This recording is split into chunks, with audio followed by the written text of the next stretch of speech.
উপত্যকা শেষে জেলেদের মাছ ধরার প্রস্তুতির আরও খবর জানাতে মৎস্যবন্দর আলিপুর থেকে এই মুহূর্তে আমাদের সাথে যুক্ত হয়েছেন সহকর্মী জসিম পারভেজ। জসিম, 58 দিনের নিষেধাজ্ঞা আজ থেকে শেষ হচ্ছে, জেলেদের প্রস্তুতি কেমন দেখছেন মাছ ধরার বিষয়ে? রওশন, প্রস্তুতি একটি আনন্দময় আমরা সময় দেখতে পাচ্ছি এখানে।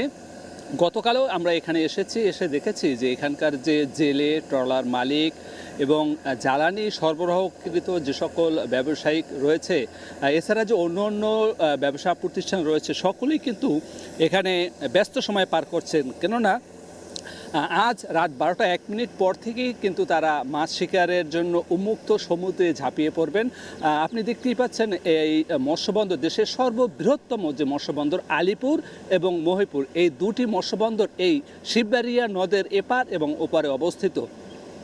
দেশের বিভিন্ন স্থান থেকে হাজার হাজার ট্রলার এখানে আসেন, কেননা এখানে সমুদ্রের অতি নিকটে এই মৎস্যবন্দরটি অবস্থান হওয়ায় এখানে মাছ শিকার করে দ্রুত বাজারজাত করে তারা আবার পুনরায় সমুদ্রে গিয়ে অল্প সময়ের ভিতরে আবার মাছ শিকার করতে পারে। সে কারণেই কিন্তু এখানে শত শত হাজার হাজার ট্রলার এখানে অবস্থান করছেন।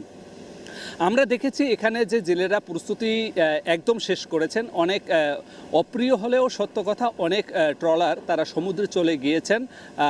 কেননা যে যত আগে যাবেন সেখানকার সমুদ্রে যে মাছের যে বিচরণ, সেই বিচরণ ক্ষেত্রগুলো শনাক্ত করে সেখানে তারা জাল ফেলবেন, এমনটি ভাবনায় তারা অনেকেই চলে গেছেন। এবং এখনও কিন্তু শত শত ট্রলার মৎস্যবন্দর আলিপুর এবং মহিপুরে অবস্থান করছেন। তারা অপেক্ষা করছেন সময় শুরু হওয়ার, মাছ শিকারের সময়, বৈধ সময় শুরু হওয়ার সঙ্গে সঙ্গে তারা সমুদ্রে যাত্রা শুরু করবেন।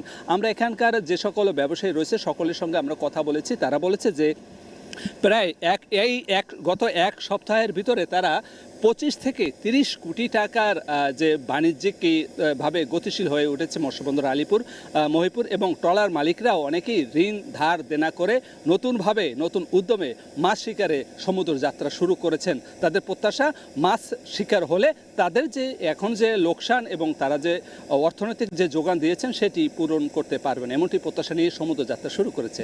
এই ছিল আমার কাছে সবশেষ। রওশন।